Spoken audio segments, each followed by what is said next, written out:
Hello and welcome to The World This Week with me, Jonathan Steele.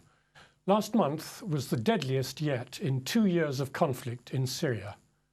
As civilian suffering becomes ever more acute, are politics stopping aid getting to those most in need?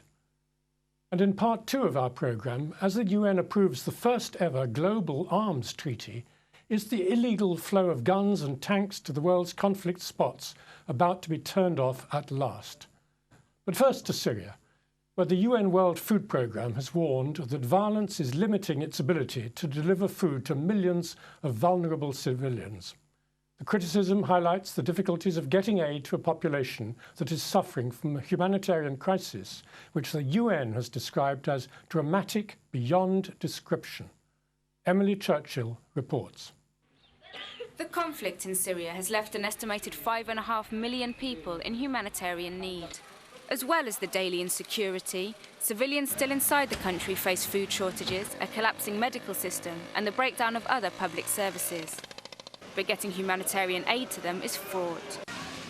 On Tuesday, the World Food Programme became the latest UN agency to speak out about the challenges of trying to deliver aid inside Syria, saying its trucks were being caught in crossfire, turned back at checkpoints, and even hijacked. UNHCR is today reiterating its appeal The statement to all came after the parties UN to ensure refugee safe agency, the passage of convoys UNHCR, delivering appealed to humanitarian all parties to allow the safe passage of aid convoys, saying only a fraction of aid is getting to those who need it. The clear problem is insecurity.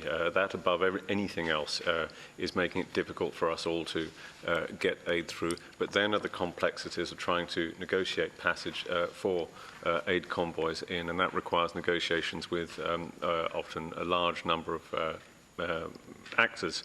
The UNHCR is one of a handful of humanitarian organisations which are operating with the blessing of the Syrian government.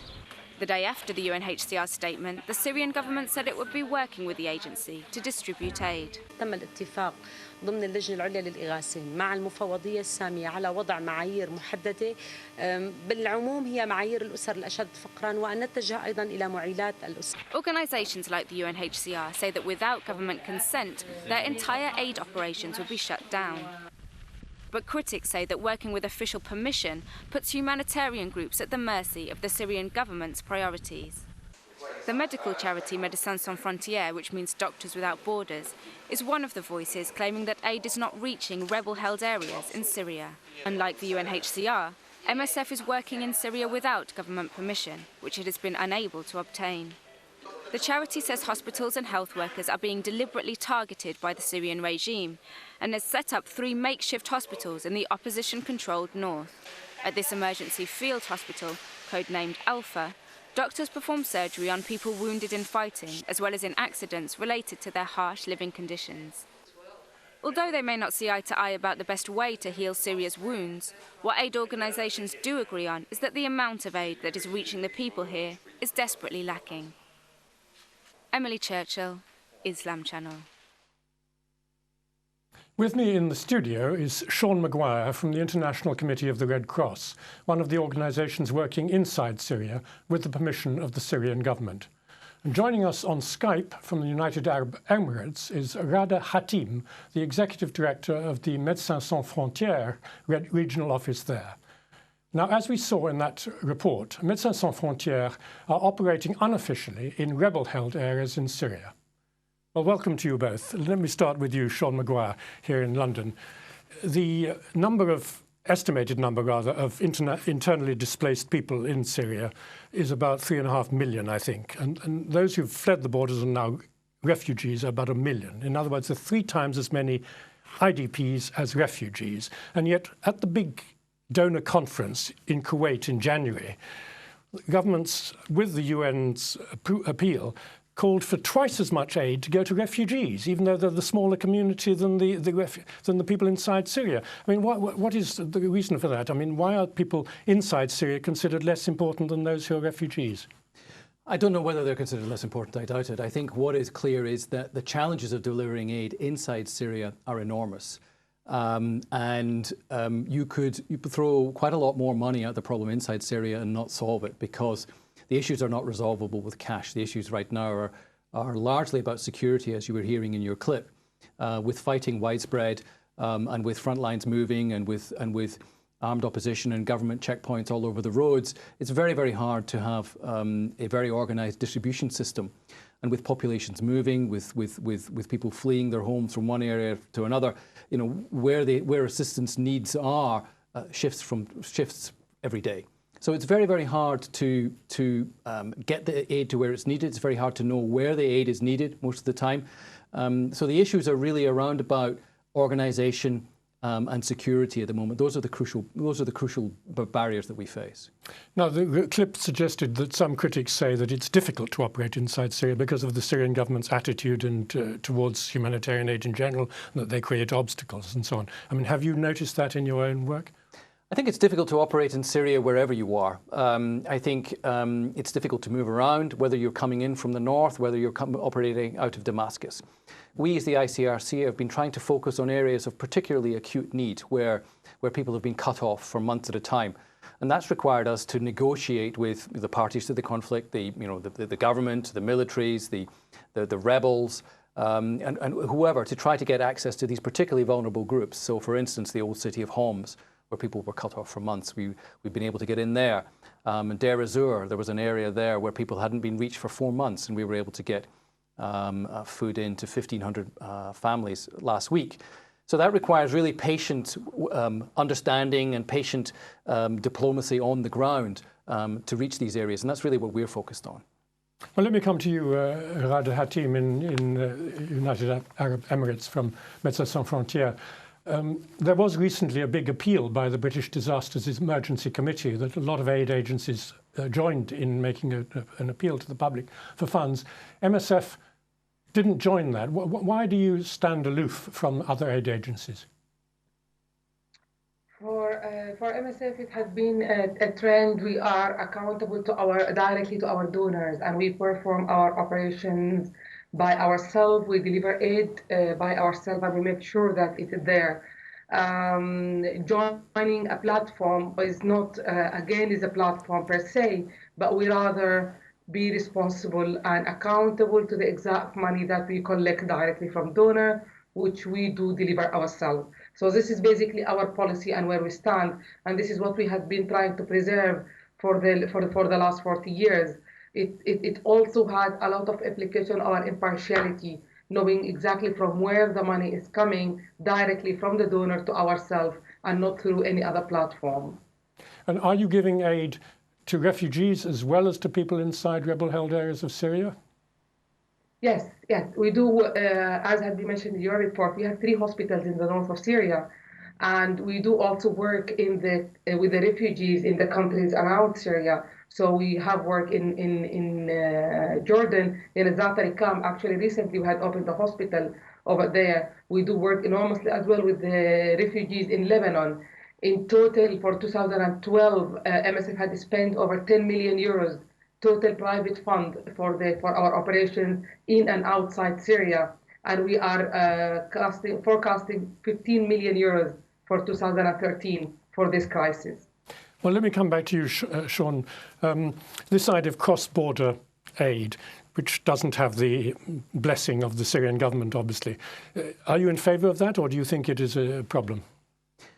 Well, there's a big debate about what's the most effective way to do this. What is clear is that for an organisation that wants to reach the vast majority of areas in Syria, it's clear to us that that has to be done through Damascus at the moment.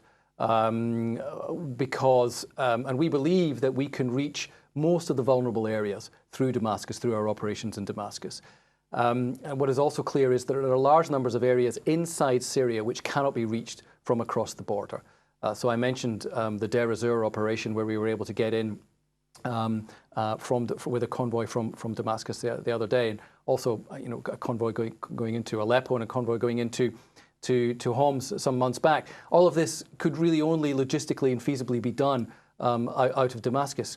But what is also clear is that we don't want this issue to be politicized. What we're really focused on is where are the needs and what's the most logistically effective way of reaching them.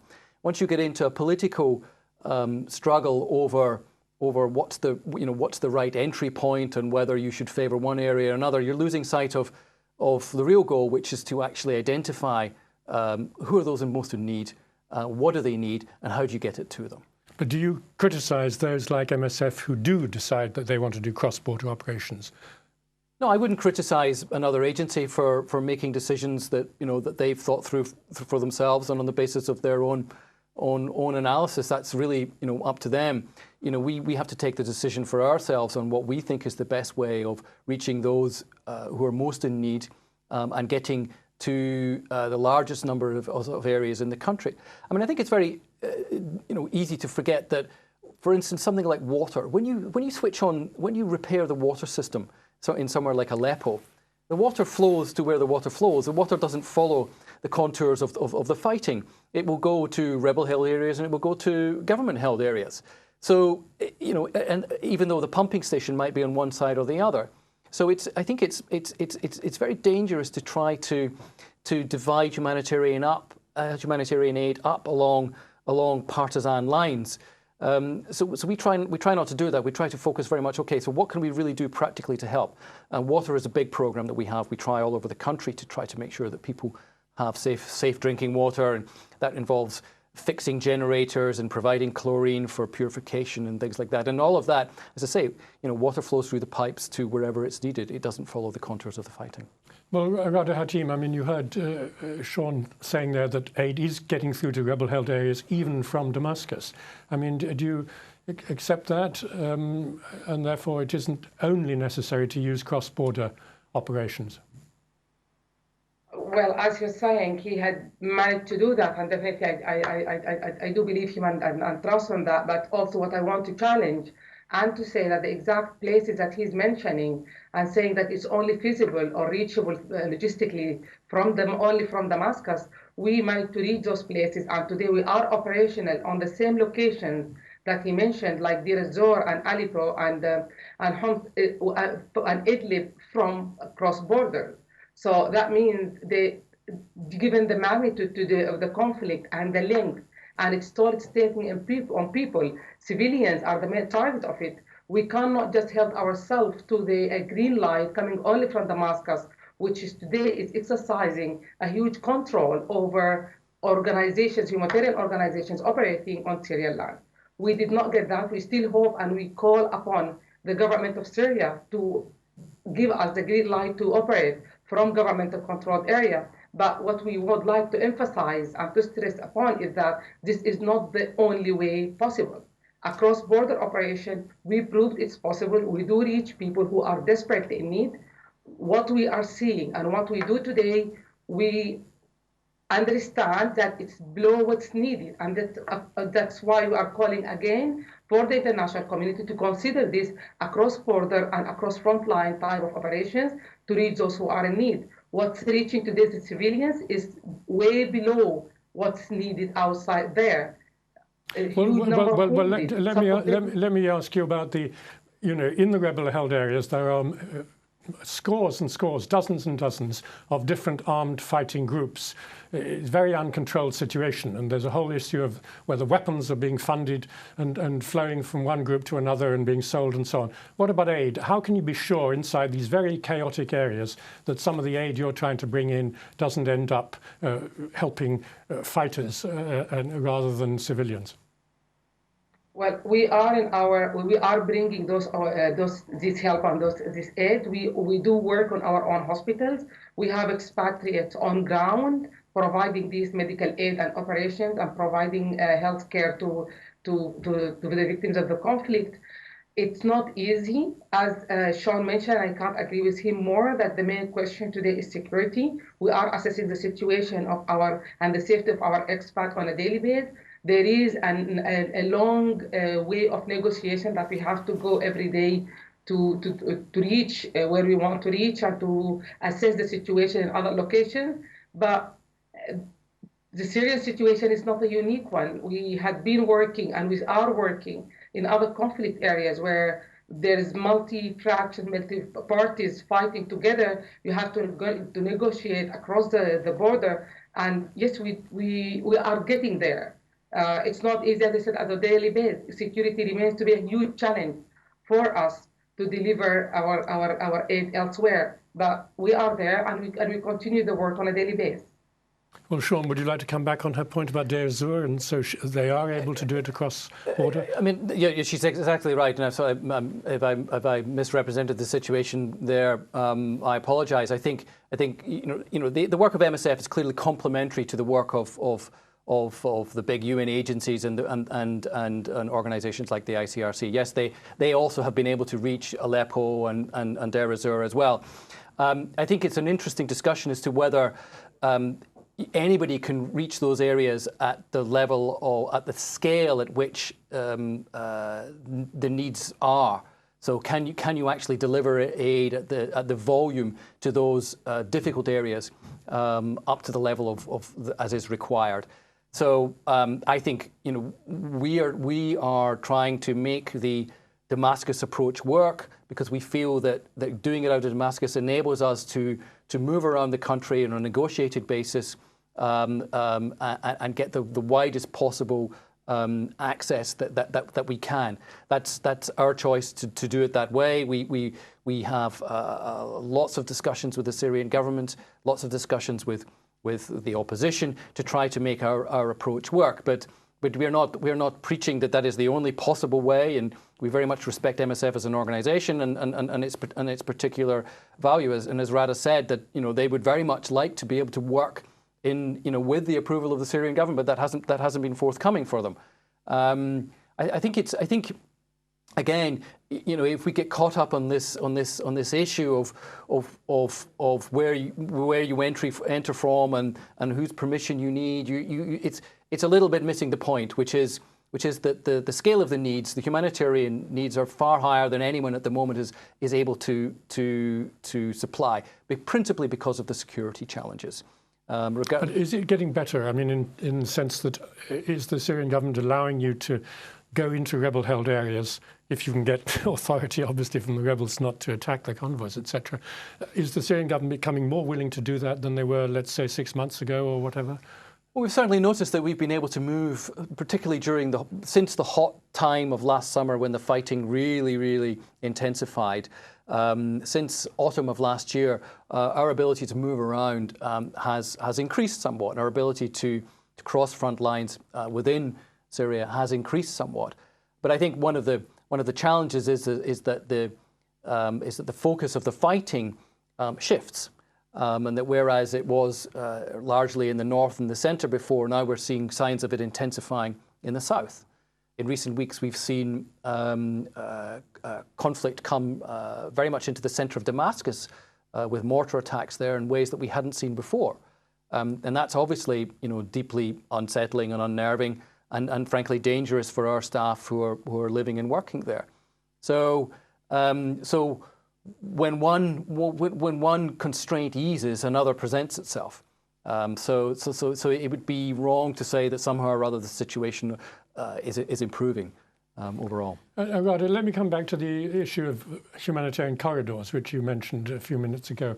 I mean, what does that actually mean? I mean, are you asking for kind of international protection to open corridors that would be somehow under sort of a no-fly zone or something of that kind, or what? No, not at all. What we're asking for actually is a recognition of the possibility of doing cross-border humanitarian operations. Today, we can't cross the national borders with other countries neighboring to Syria, and we can't provide that. When we started, that was over a year and a half ago in Syria, and we had been smuggling secretly these drugs to doctors so that they can provide humanitarian aid and they can provide medical aid to wounded. And then we managed to open a hospital in June last year and another two in September. And today the supply is going across these borders and we managed to get there. As you mentioned at the beginning of the program, during the Kuwait conference, the amount of money that had been paid, it was for the refugees and not for the population. Knowing that they are almost 3 times the number. And this is where for us it's quite puzzling. Working from inside, knowing that people are running out of supplies, medical ones, and even basic needs of life, like children milk, and so on and so forth. So this for us is not acceptable anymore, that we can continue through this situation having just a handful of international organizations working there because everyone else is waiting for the green light from Damascus. This situation had to come to an end soon, recognizing and favoring the needs of the population and the civilians who are in danger today and who are facing this conflict for the last 2 years.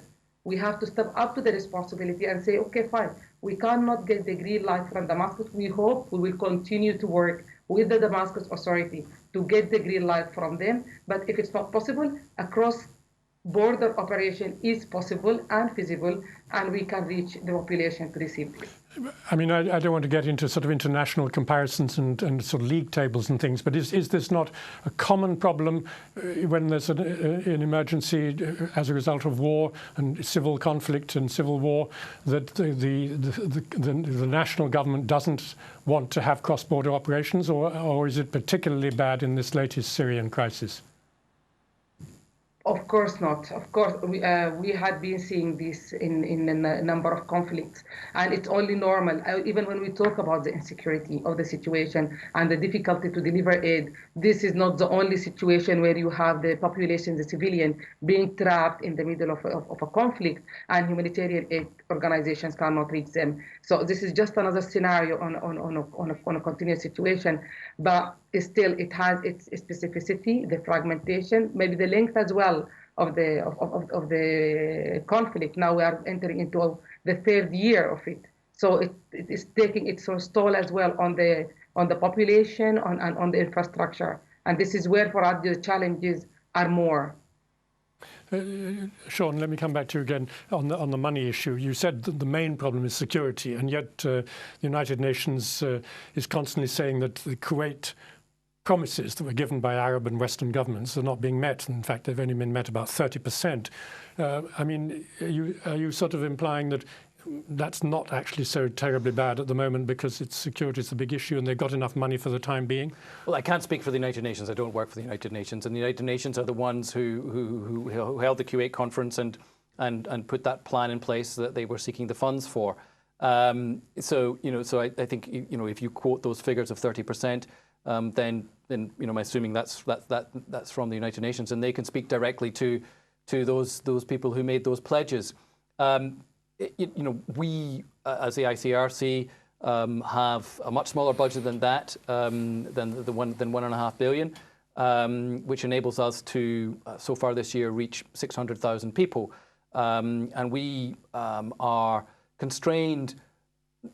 Money is always an issue, money is always a problem, but we as an agency are constrained really by capacity issues around, whether we can reorganize ourselves, whether we're able to open a new warehouse here and, import this or import that, but more specifically by security. So I'm not belittling the money issue. I'm just saying I can't really respond to that, but I would prefer to focus the issue on security, because it's not just security for us; it's security for the people of Syria, and it's insecurity that is causing the crisis of displacement and the crisis of needs. So if you've got the 3.6 million people who are on the move in a country of 23 million people, that's a huge percentage. You can just imagine the sort of destruction of social fabric, what that means in terms of lack of. There's no education taking place. The medical infrastructure collapses. The electricity system goes down, the garbage piles up in the streets. It becomes anarchic. So that's the kind of situation that vast numbers of people in Syria are having to contend with. Dramatic and terrible and catastrophic, and I'm afraid we'll have to end on that note. And thank you very much indeed, Ghada, Hatim, for coming in from Médecins Sans Frontières. Thank you, Sean Maguire, here in London. And stay with us, we'll be talking about the Global Arms Treaty after the break.